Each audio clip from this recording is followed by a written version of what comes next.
आनंद charitable ट्रस्टच्या वतीने आयोजित करण्यात आलेल्या जामणी नाका येथील छत्रपती शिवाजी महाराज मैदानात चैत्र नवरात्र उत्सव 2025 मध्ये भक्ती व कला महोत्सवाच्या चौथ्या दिवशी समाजामध्ये विविध क्षेत्रात उल्लेखनीय काम करणाऱ्या पुरुषांना नवरत्न व महिलांना नवदुर्गा पुरस्कार देऊन सन्मानित करण्यात आलं।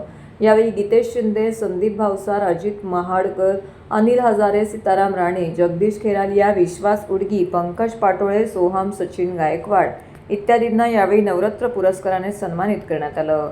तर शीतल गडकरी, मयुरी कदम, आचल म्हात्रे, ज्योत्स्ना, दिलीप प्रधान, महेश राजपूत, अस्मिता येंडे, समीरा भारती, निर्मोही फडके, रुपाली तेलवणे, निलिमा सबनीस यांना नवदुर्गा पुरस्काराने सन्मानित करण्यात आलं। तर या पुरस्कार सोहळ्यात शिवसेना उपनेते आमदार सचिन आहेर, लोकसभा संपर्क प्रमुख मधुकर देशमुख, भाईंदर जिल्हा प्रमुख प्रभाकर म्हात्रे, ऐरोली जिल्हा प्रमुख प्रवीण म्हात्रे, उपजिल्हा प्रमुख सुनील पाटील, कृष्णकुमार कोळी, शाखा प्रमुख महेश ढोमणे यांसह अनेक पदाधिकारी आणि कार्यकर्ते येथे उपस्थित होते। तसेच ज्येष्ठ पत्रकार उदय निरगुडकर, शिवसेना उपनेते आमदार सचिन आहेर यांच्या प्रमुख उपस्थितीमध्ये आरती या ठिकाणी संपन्न झाली। पुरस्कार, व्यास क्रिएशन्स तर्फे पुस्तक मित्र पुरस्कार असे अनेक पुरस्कार मिळालेले आहेत आणि आज नवदुर्गा पुरस्काराने आपल्या टाळ्यांच्या कडे मीनाताई मडवी, तसंच रंजनाताई शिंत्रे आणि आतापर्यंत आपल्याला अनेक पुरस्कार मिळालेले आहेत। महाराष्ट्र पुरस्कार HIV विषयी जनजागृती केल्याबद्दल आपल्याला मिळालेला आहे। तसंच ठाणे महानगरपालिकेचा ठाणे गौरव पुरस्कार आणि समाज गौरव पुरस्कार अशा अनेक पुरस्कारांनी आपण सन्मानित आहात आणि आपल्या शिरपेचामध्ये अजून हा एक मानाचा तुरा खोचला जातोय, तो म्हणजे नवदुर्गा पुरस्कार। खूप खूप अभिनंदन। यानंतरच्या मानकरी असोनी मुक्त या कथा संग्रहाला राज्यस्तरीय पुरस्कार मिळाला। अनहद याला तर 3 राज्यस्तरीय पुरस्कार मिळाले। साहित्य अकादमी दिल्लीकडून अखिल भारतीय साहित्य अकादमीची सन्मानाची प्रवासी शिष्यकीकरण त्यांनी केलंय। विद्यार्थ्यांना ई-बुक्स उपलब्ध करून दिलंय। आपल्याला माहिती आहे CD देशमुख ही संस्था सरकारी सेवेमध्ये IAS ऑफिसर घडवण्यासाठी मार्गदर्शन करतं। ग्लोबल प्रकाशित झालेले आहेत। अण्णा देशमुख यांच्या हस्ते आपण त्यांचा सन्मान करत आहोत। तसंच माननीय सचिनजी आहेर आणि राजनजी विचारे यांच्या उपस्थितीत त्यांचा गौरव। म्हणजे वास्तव सांगायचं तर माझ्या पिढीने, म्हणजे मी सुद्धा काही आता लहान नाही, आपलं हार्दिक अभिनंदन। सचिन आहेर यांच्या शुभ हस्ते हा आपल्याला गौरव प्रदान। ऑल इंडिया बँक एम्प्लॉईज असोसिएशनचे राष्ट्रीय चिटणीस, all trades union in Maharashtra स्टेटचे किंवा वैद्यकीय क्षेत्रात असो किंवा सामाजिक क्षेत्रात असो, अशा वेळी जेव्हा आम्ही बाहेर येतो त्यावेळेस आमच्या पाठीशी आमच्या कुटुंबाचा, आमच्या घरातल्या कर्तृत्वान पुरुषाचा हात असतो आणि म्हणून आम्ही सगळ्या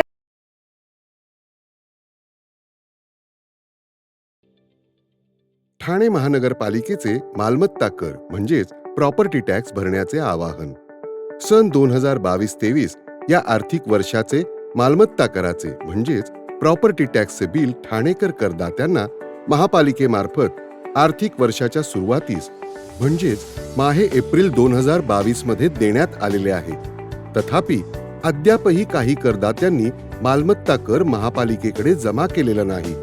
सध्या आर्थिक वर्षाचा अंतिम टप्पा सुरू झाला आहे। मालमत्ता कर वसुलीसाठी महापालिकेतर्फे कडक कारवाई हाती घेण्यात आली आहे। या अंतर्गत जंगम मालमत्ता, टीव्ही, फ्रीज, वाहन व इतर जप्त करणे तसेच स्थावर मालमत्ता वॉरंट बजावून जप्त करण्यात येत असून मालमत्तेचा जाहीर विक्रीद्वारे लिलाव करून कराची रक्कम वसूल करण्यात येत आहे। मालमत्तेस पाणी पुरवठा करण्यात येणारे नळ संयोजन खंडित करण्यात येत आहेत। त्याचप्रमाणे थकीत मालमत्ता करावर 2% व्याज आकारले जात असल्याने भरावयाची रक्कम वाढत आहे। आपला मालमत्ता कर propertytax.thanecity.gov.in या लिंकद्वारे तसंच गुगल पे, फोन पे, पेटीएम याद्वारे ऑनलाईन पद्धतीने करण्याची सुविधा उपलब्ध करून दिली आहे।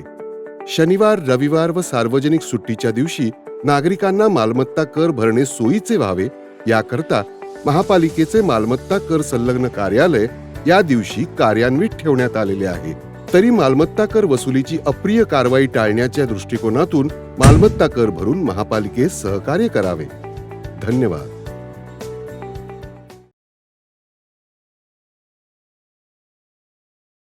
तंबाखू सेवनामुळे मौखिक कर्करोगाचा धोका मोठ्या प्रमाणावरती वाढतोय. तरीही अनेक जण गुटखा, तंबाखू आणि सिगारेटच्या आहारी जातात. कर्करोग झाल्यानंतर त्याचा परिणाम गंभीर स्वरूपाचा होतो आणि उपचाराचाही खर्च मोठा असतो. मात्र सर्वसामान्य रुग्णांसाठी आधारवड ठरणाऱ्या ठाणे सिव्हिल रुग्णालयात तंबाखू सेवनामुळे झालेल्या मौखिक कर्करोगावरती एका ज्येष्ठ नागरिकांची जोखमीची कमांडो शस्त्रक्रिया यशस्वीपणे पार पडली आहे. ठाण्यात राहणारे शांताराम जाधव हे गेल्या अनेक वर्षापासून तंबाखूचे सेवन करत होते. मात्र या तंबाखूने आपल्या मौखिक कर्करोगाला सामोरं जावं लागेल याची पुसटशीही कल्पना त्यांना नव्हती. अचानक तोंडातली जीभ जड झाल्याने बोलताना जेवताना त्रास जाणवू लागला. होणाऱ्या त्रासामुळे शांताराम हे उपचारानिमित्त ठाणे सिव्हिल रुग्णालयात आले होते. त्यांची जीभ बायोप्सी केली असता त्यांना जिभेचा कर्करोग झाल्याचं निदान झाल्यावरती जिभेची शस्त्रक्रिया करण्याचे ठरवलं. जिल्हा शल्यचिकित्सक डॉक्टर कैलास पवार, अतिरिक्त जिल्हा शल्यचिकित्सक डॉक्टर धीरज मांगडे यांच्या मार्गदर्शनाखाली शांताराम यांच्या जिभेवरील कर्करोगाची शस्त्रक्रिया करण्यात आल्याची माहिती जिल्हा दंत चिकित्सक डॉक्टर अर्चना पवार यांनी दिली. प्रथम शांताराम यांची सर्व रक्त चाचणी झाल्यानंतर शारीरिक स्वास्थ्य यांची तज्ज्ञ डॉक्टरांकडून तपासणी केली गेली.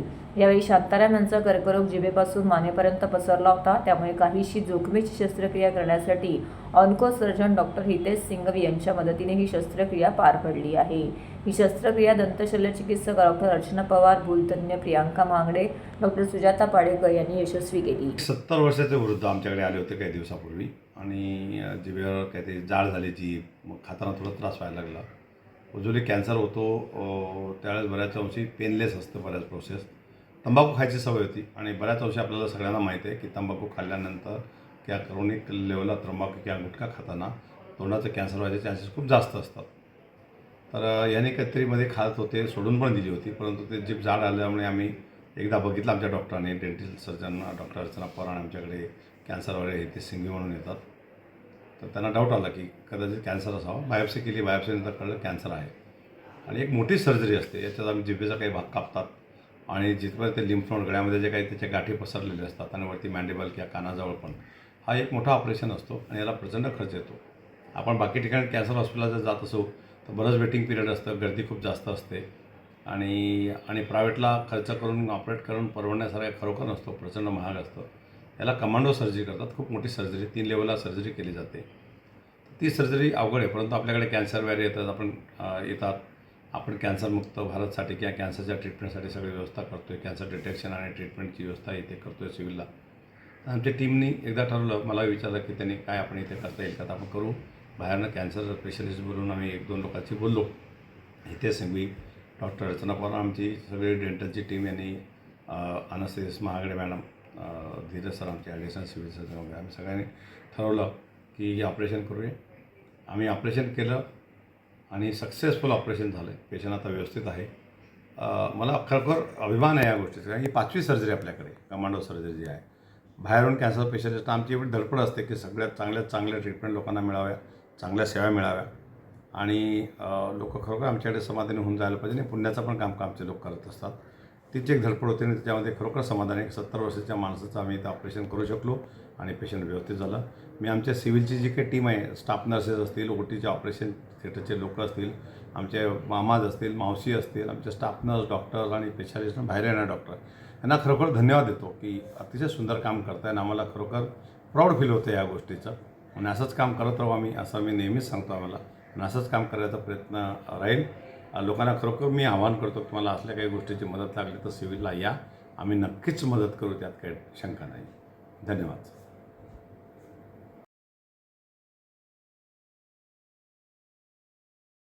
राज्य सरकारच्या वतीने लागू करण्यात आलेली मुख्यमंत्री लाडकी बहीण योजना प्रचंड कौतुकाची ठरली असून राज्यात महायुतीचे सरकार स्थापन होण्यास ही योजना गेम चेंजर ठरली आहे. सरकारने यापूर्वी अनेक योजना राबवल्या आहेत, पण या योजनेची लोकप्रियता घराघरात पोहोचली आहे.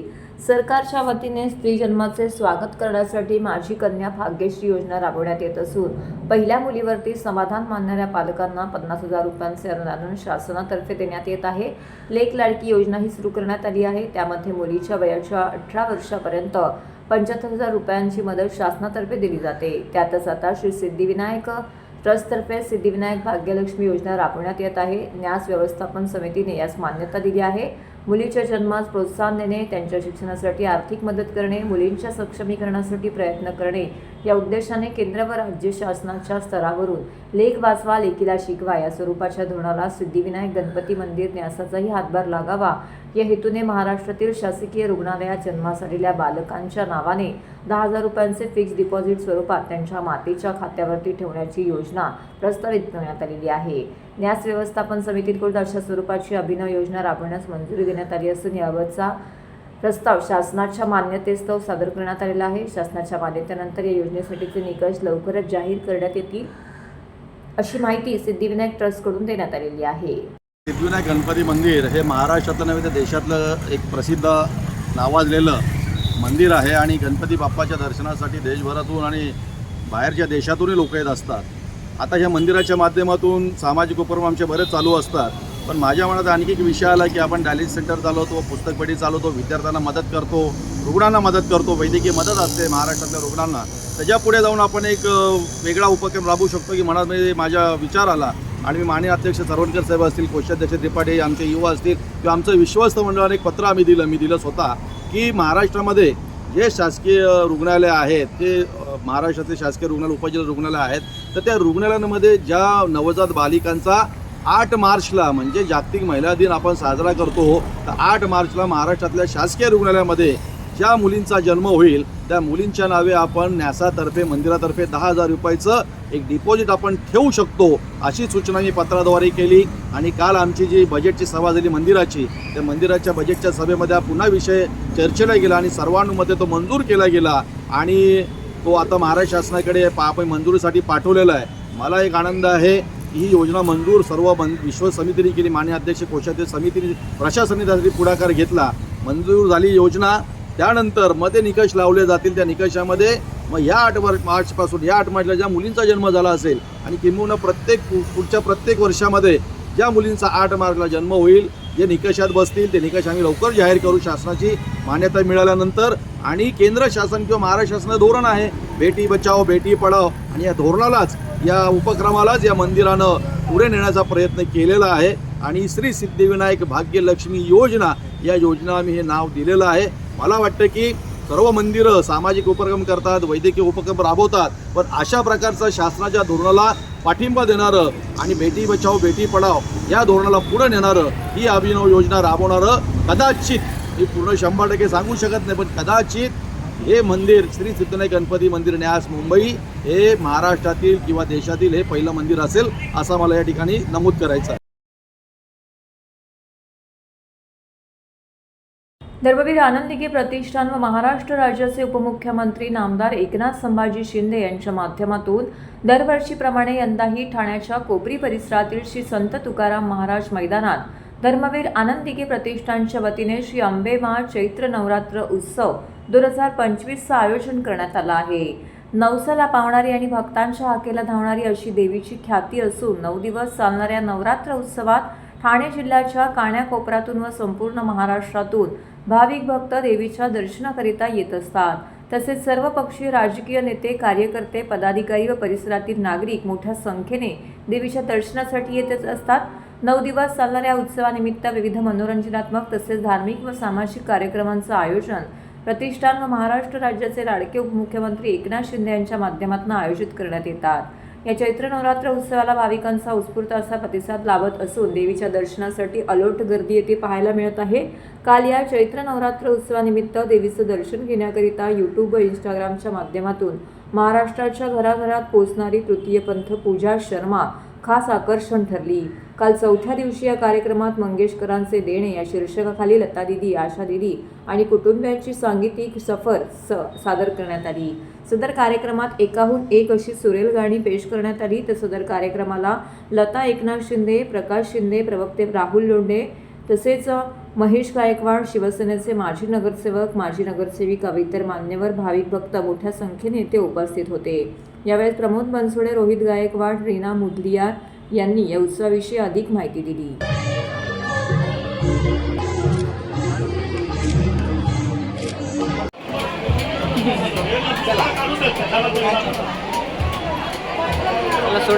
पहले तो सबको नमस्ते।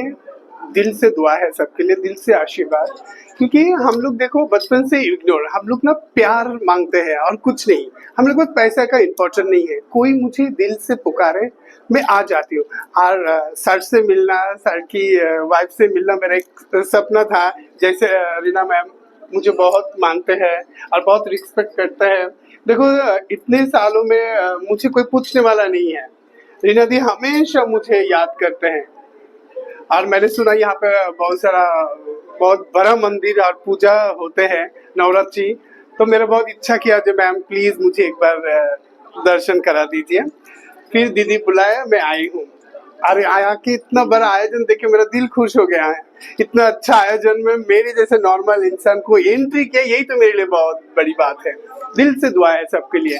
थैंक। मेरा जन्म शाक्त हो गया। जब मैं भगवान को हमेशा भगवान को मैं दोषी करते थे जब कैसे बना दिया। आज मुझे यहाँ आकर ऐसा फील हो रहा है जब ना भगवान शायद तुम जानबूझ के मुझे ऐसा बनाया, जब मुझे इतना खुशी हो रहा है जो इतना सुंदर एक पवित्र एरिया में मुझे एंट्री दिया। मैं बहुत खुश हूँ। सगळ्यांना माझं जय महाराष्ट्र। आणि तुम्ही पाहू शकता, आम्हाला सांगण्यापेक्षा तुम्ही बघताय की दरवर्षीप्रमाणे म्हणजे यंदाचा हा 14वा वर्ष आहे आणि 14व्या वर्षातनं म्हणजे मला वाटतं की दरवर्षी भाईंनी म्हणजे आपले शिंदे साहेबांनी, आपले लाडके उपमुख्यमंत्री यांच्या म्हणजे मार्गदर्शनाखाली आम्ही जेही कार्यक्रम इथं राबवतो, आज त्यांच्या आदेशानुसार इथं जेही कार्यक्रम तुम्ही बघू शकता की वाढतायत, त्याप्रमाणे भक्तांचं देखील प्रोत्साहन वाढतंय आणि ते देखील या प्रोत्साहनाकरता इथं खूप लोक म्हणजे काल मंगळवार होता, देवीचा वार होता, भक्तांचा इतक्या प्रमाणात गर्दी होती की आम्हाला ते हँडल करता आला नाही आणि आज देखील म्हणजे वेगवेगळ्या सांस्कृतिक कार्यक्रम आहेत। सुरू केलेला हा नवरात्रोत्सव गेल्या अनेक वर्षापासून दिघे साहेबांचं निधन झाल्याच्या नंतर एकनाथ शिंदे साहेबांनी हा उत्सव हातात घेतला। त्यापासून ह्या कोपरीमध्ये नवचैतन्य आणि लोकांच्या निरोगी आरोग्यासाठी हे महाचंडी यज्ञ इथे आयोजित केला। हा करण्याचा उद्देश एवढाच होता शिंदे साहेबांचा की इथल्या नागरिकांना, माझ्या मतदारांना, आमच्या शिवसेनेला चांगलं निरोगी आरोग्य लागो, त्यांच्यामध्ये भरभराटी येवो आणि उत्तम आरोग्य सगळ्यांचं राहावं, याकरता ह्या उत्सवाची दिघे साहेबांच्या नंतर उत्सवाची पूर्ण जबाबदारी शिंदे साहेबांनी केली आणि या उत्सवामध्ये आमचे सर्व शिवसेनेचे पदाधिकारी तन मन धन स्वतःहून पुढाकार घेतात आणि जे पडेल ते काम स्वीकारतात आणि काम करण्याची तयारी दाखवतात। वाड शाखा प्रमुख कोपरी। चैत्र नवरात्र 2025 हे देवीचं 13वं वर्ष आहे। 13 वर्ष सातत्याने सर्व इथे कार्यकर्ते वगैरे इथे देवीची सेवा करत असतात। मी खरं तर खूप आभार मानेल साहेबांचे की हा कार्यक्रम कोपरीकरांसाठी कोपरीमध्ये साहेबांनी आयोजित केला। देवीचं हे 13वं वर्ष आहे। 13 वर्ष साहेबांनी वेगवेगळे कार्यक्रम इथे आयोजित केले। 9 दिवस हा कार्यक्रम चालतो। देवीचं आगमन 30 तारखेला देवीचं आगमन झालं गुढीपाडव्याच्या दिवशी आणि विसर्जन आहे 6 तारखेला। मी सर्वांना आवाहन करेल, सर्वांनी देवीचं दर्शन घेण्यासाठी नक्कीच उपस्थिती दाखवावी। मराठी भाषेला अभिजात दर्जा मिळालेला असूनही महाराष्ट्रात बऱ्याच ठिकाणी मराठी भाषेचा वापर होताना मात्र दिसून येत नसल्याने गुढीपाडव्याच्या मनसेच्या सभेतून राज ठाकरे यांनी मनसैनिकांना आवाहन करत ज्या ठिकाणी मराठीचा वापर होत नसेल त्या ठिकाणी जाऊन समज देण्याचे आदेश दिल्यानंतर महाराष्ट्रात मनसैनिक मराठी भाषेच्या मुद्द्यावरून आक्रमक झाल्याचं चित्र पाहायला मिळत आहे। एकीकडे कर्नाटक महाराष्ट्र सीमा भागात कन्नडिगांचे मराठी भाषा एकीकडे कर्नाटक महाराष्ट्र सीमा भागात कन्नडिगांचे मराठी माणसावरती होत असलेले अत्याचार पाहता महाराष्ट्रात सुरू असलेले कर्नाटक बँकेत मनसैनिक घुसत बँकेत मराठी फलक नसल्याने चांगलेच आक्रमक झाले। 5 दिवसात यामध्ये बदल झाला नाही तर मनसे स्टाईलने दणका देऊ असा थेट इशारा बँकेच्या अधिकाऱ्यांना मनसैनिकांनी दिला आहे।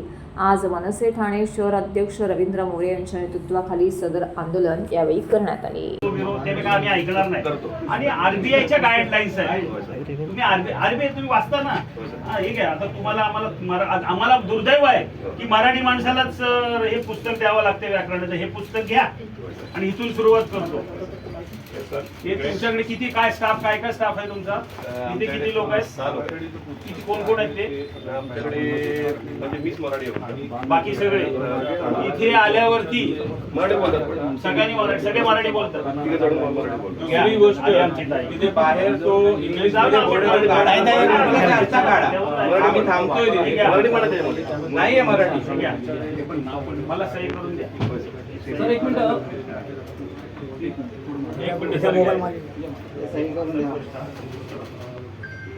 रवी सोनार साहेबांनी हे पुस्तक मुद्दाम दिलंय. हे कांबळी साहेब आहेत, पण यांचं इथे आता मी नावाची प्लेट बघितली ती पण इंग्लिश मध्ये. तर सुरुवात त्यांना आम्ही अशी केली की साहेबांपासून सुरुवात करूया की तुम्ही जरा हे बघा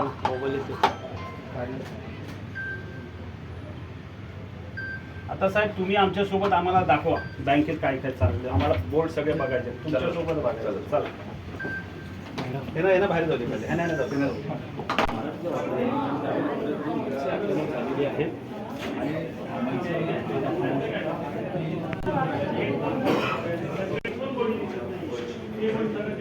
कॅलेंडर पण मराठीत नाही.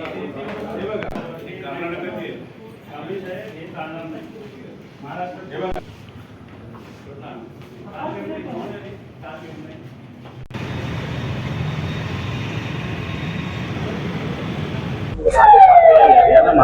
मोठ्या प्रमाणात झालेले आहेत. ज्या ज्या ठिकाणी इंग्रजीचा वापर आहे त्याच्यावर मनसे आक्रमण झालेले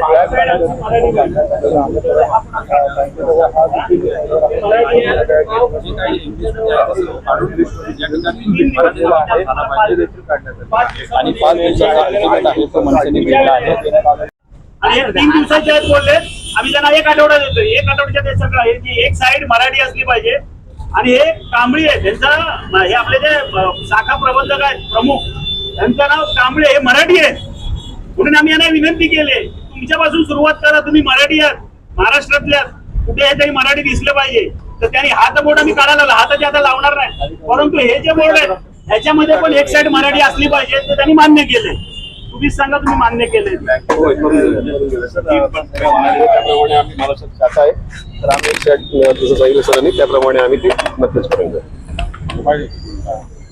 तर कधीपर्यंत हे सरांनी आठवड्याची मुदत दिली आहे. त्या आठवड्याच्या मुदतीमध्ये आम्ही ते करायचा प्रयत्न करू 100%. पण होईल ज्याप्रमाणे सांगितलं. काय सांगाल?